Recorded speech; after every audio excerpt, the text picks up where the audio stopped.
So once I was supposed to start my military service, I came to the induction base and I said that I refuse to join the military and that I would rather go to prison. And eventually I was trialed in a military tribunal and sent to the military prison.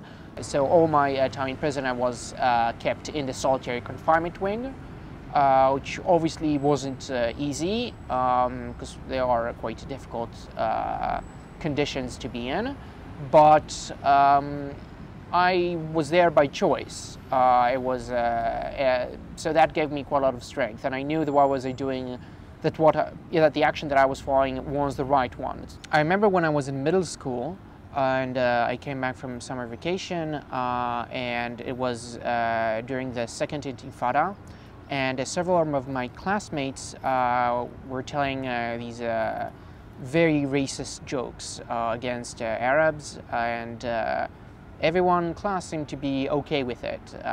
Not out of malice, but just accepting the racism as something normative.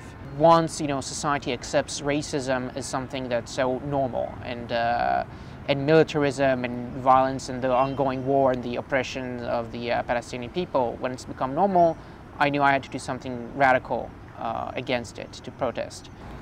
There are of course consequences to refusing military service. Certainly there are economic penalties in terms of job opportunities. As a white Jew that comes from an educated background, I can say that I was really penalized economically for my refusal. My name is Guy. I'm 19 and I refuse to serve the military, the Israeli military. It's been quite some time since I've made this decision. I think me personally, I had most of the impact in my personal life, my personal surrounding. Many of my family members